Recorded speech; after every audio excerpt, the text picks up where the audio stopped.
우리 한번 요한복음 14장 6절과 7절의 말씀을 함께 읽도록 하겠습니다. 예수께서 이르시되 내가 곧 길이요 진리요 생명이니 나로 말미암지 않고는 아버지께로 올 자가 없느니라. 너희가 나를 알았더라면 내 아버지도 알았으리라. 이제부터는 너희가 그를 알았고 또 보았느니라. 하나님을 어떻게 만날까? 단순합니다. 우리는 하나님을 어떻게 만날까라는 그런 말씀을 생각할 때마다 너무나 복잡하게 생각합니다. 그러나 그렇게 복잡하지 않고 단순합니다. 그것을 한번 오늘 이 시간에 펼쳐 나가기를 원합니다. 예수님, 하나님이 싫어서 교회에 나가지 않는 것이 아닙니다. 교회나 신자로부터 상처를 받았기에 나가기가 싫은 것입니다. 이건 어디서 많이 들어본 얘기 같지 않습니까? 위기를 당하면 자기도 모르게 입에서 하나님하고 부르지 않습니까? 그것은 본능적으로 하나님이 계신 것을 알게 가능한 일입니다. 그런데 그 본능이 죄에 사로잡혀 있기에 하나님을 나의 아버지라고 고백하며 관계를 맺지 못하고 살아오고 있을 뿐입니다. 세상에서 가장 크고 값진 것은 진정한 행복이 무엇인가라는 것입니다.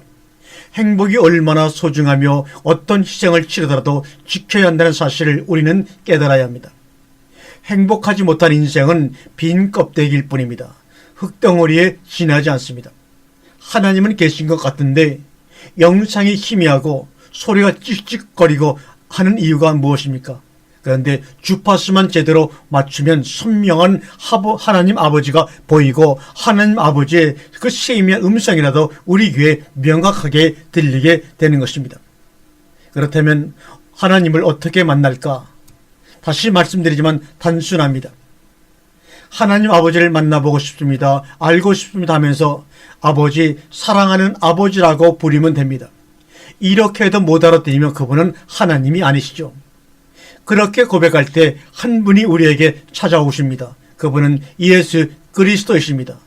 그분을 믿으면 희미했던 영상이 기가 막히게 선명하게 우리 앞에 보입니다. 바로 하나님을 만나는 바른 주파수는 예수 그리스도이십니다. 요한복음 14장 6절에 내가 곧 길이요 내가 곧 길이요 진리요 생명이니 나로 말미암지 않고는 아버지께로 올 자가 없느니라. 너희가 나를 알았더라면 내 아버지도 알았으리요. 이제부터는 너희가 그를 알았고 또 보았느니라고 우리에게 말씀하고 있습니다. 선입감, 여러분의 기억에 구속되지 말고 창조적인 본능을 따르는 삶을 사시기를 축원합니다. 하나님 아버지는 우리를 참새로 만들지 않고 독수리처럼 창공을 날며 멀리 보면서 꿈을 꾸며 살도록 창조하였습니다. 우리는 성경을 해석하며 공부하며 사는 존재가 아닙니다. 순종하며 살아야 하나님 아버지를 만날 수 있습니다. 하나님을 만나는 길은 하나님이 스스로 찾아오시는 것, 찾아오셔야 가능하지 우리가 노력하고 해석함으로 만남이 이루어지는 것이 아닙니다. 땅에서는 내가 주인공이지만 영혼에서는 하나님이 주인이십니다. 하나님이 왜 우리를 버리지 못하시고 수천 년 동안 계속 찾으시면서 그 아들 예수 그리스도를 십자가 죽음으로 모시면서까지 우리를 향한 자신의 사랑을 증명하려고 그렇게 애쓰실까요? 그것은 우리 속에 하나님 아버지의 유전자가 있고 그분의 피가 흐르고 있기에 포기할 수가 없는 것입니다. 처음부터 그분의 모양과 형상대로 창조되었기 때문입니다. 저는 오늘 술 마시는 것보다, 수다 떠는 것보다, 도박하는 것보다, 쇼핑하는 것보다, 공부하는 것보다 더 멋진 세계가 있다는 것을 저는 오늘 여러분에게 소개하고 싶어 이 말씀을 드립니다. 내면의 깊은 불안을 치료하는 길은 예수 그리스도밖에 안 계십니다. 예수 그리스도가 죄가 없으신데 왜 죽으셔야 했을까? 예수님 자신이 하나님이신데 왜 하나님께 그렇게 기도하셨을까? 로마 4장 25절에 우리의 범죄함을 인하여 내어줌이 되었고 또한 우리를 의롭다 하심을 위하여 살아나셨느니라고 우리에게 말씀하고 있습니다. 내가 하나님 아버지의 뜻에 순종하여 십자가의 죽음으로 죄의 본성으로 인해 하나님을 알 수도 없고 하나님을 아버지로 깨달을 수도 없는 하나님의 자녀들이 그 죄의 사슬에서 벗어나 하나님을 아버지라고 부를 수 있다는 그 감격과 기쁨이 그 무섭고 고통스러운 십자가를 자원해서 지게 한 것입니다. 즉 자신의 자녀를 끝까지 찾고자 하시는 하나님 아버지의 사랑과 포기를 모르시는 열심히 예수님을 십자가에 돌아가시게 한 것입니다. 이보다 인생의 큰 기도의 응답의 증거가 어디에 있는가? 우리의 모든 기도는 예수 그리스도 십자가 안에서 이미 이루어졌음을 믿어야 합니다.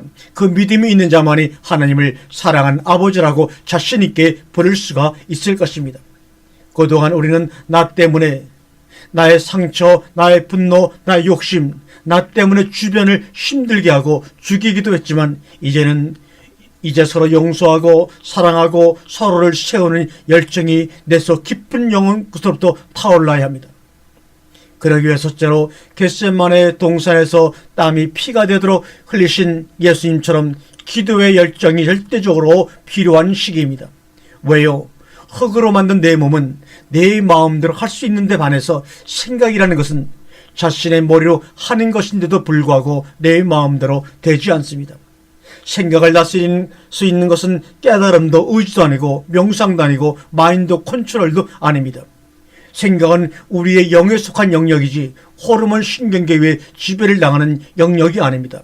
대뇌 폐질의 이성이 컨트롤하고 변형계가 감정을 컨트롤하고 뇌관이 생명의 본능을 컨트롤할지라도 그것은 하나님께서 약속하신 성령 즉 하나님의 영이 우리의 영을 다스릴 때만이 가능하도록 원래 창조되었기 때문입니다. 그동안은 죄로 인해 우리의 생각이 마귀에게 지배당하여 두려움과 실패, 질병, 불안에 묶여 있었지만 이제 해방되었습니다. 로마서 8장 15절과 17절에 너희는 다시는 무수하는 종의 영을 받지 아니하였고 아들의 영향을 받았으므로 아바 아버지라 부르시느니라. 성령이 친히 우리 영으로 더불어 우리가 하나님의 자녀인 것을 증거하시나니 자녀이면 또한 우사요 그리스도와 함께한 우사니 우리가 그와 함께 영광을 받기 위하여 고난도 함께 받아야 될 것이라고 우리에게 말씀하고 있습니다. 예수님의 열정의 완성은 십자가에서 이루어지셨습니다. 즉 자신을 죽인 원수를 사랑하신 것입니다. 원수는 바로 우리들입니다. 우리들이 바로 예수님의 원수들이었습니다. 왜요? 우리 죄로 인해 십자가에 달리셨기 때문에 그렇습니다. 바로 예수님은 용서의 열정을 통해 우리에게 하나님 아버지를 나타내 보이셨고 구원을 완성해 주셨습니다. 그런데 우리는 예수님을 믿으면서도 아직도 분노의 열정, 비교의 열정, 성공의 열정들로 얼마나 우리 자신들을 몰아가고 있습니까? 스데반 집사님의 열정은 자신에게 돌을 던져 자신을 죽게 한 그들을 향한 중보 기도를 통해서 완성이 되었습니다. 사도행전 7장 60절에 스데반 집사님의 기도가 나옵니다. 저들이 몰라서 그러니 저들의 죄를 저들에게 돌리지 마시고 용서하소서. 인간의 열정의 마지막이 무엇인지 아십니까? 열정의 마지막은 죽는 것입니다. 생명을 거는 것입니다. 요한복음 19장 30절에 내가 다 이루었다 하시고 머리를 숙이시니 영원히 떠나가시니라. 내가 한 일 때문에 내가 죽을 수 있다면 우리는 만물의 유일한 챔피언이신 예수 그리스도의 후계자가 될 것입니다. 그런데 어떻게 예수님이 챔피언이 되셨을까요? 죽었기 때문입니다. 그분이 살아생전 팔레스타인을 벗어난 적이 없으셨고 큰 공부도 하기도 권세도 도움도 없으셨지만 우주 만물의 최고의 챔피언이 되셨습니다. 어떻게 해요? 죽음으로 말미암아 그렇게 되셨습니다. 우리도 예수님처럼 보이는 것이 아니라 보이지 않는 것의 챔피언이 될 것입니다. 그러면 보이는 것은 우리를 자동적으로 따라올 것입니다.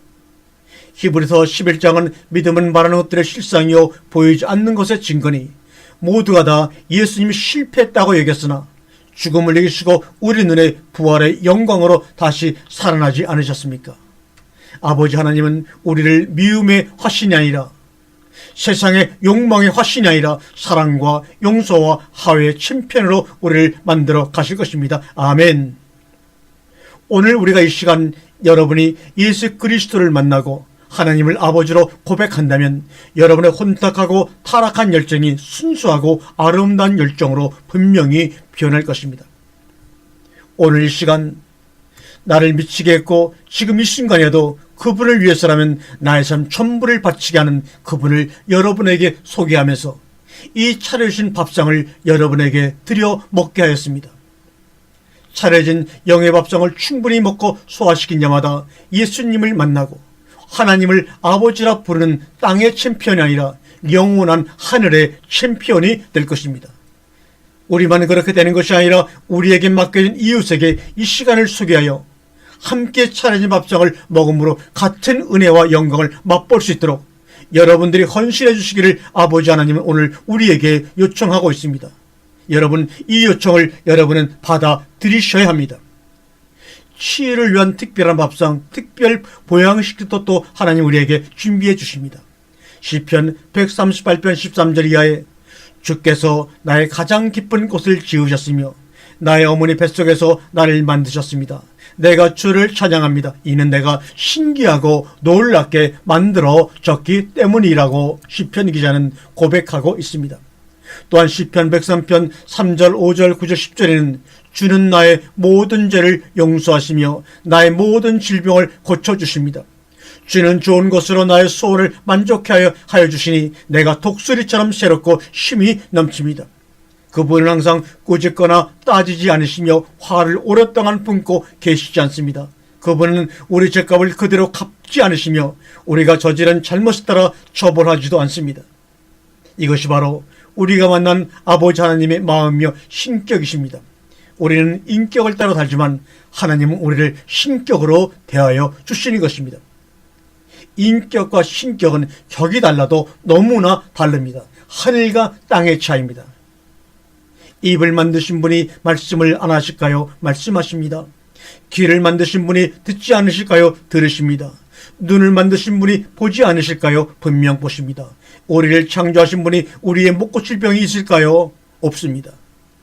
세상에 인간들도 수천 킬로 수만 킬로 떨어진 인공위성을 원격으로 고치고 고장난 컴퓨터도 요새는 원격으로 조정하여 고치고 MRI 기계로 수천분의 1mm까지 미세한 우리 몸을 검사해 질병의 유무를 판단하는 시대에 유독 왜 우리 하나님의 자녀들만이 하나님의 능력과 치유하심을 믿지 못하고 불신하는지 너무나 제 마음이 고통스럽습니다.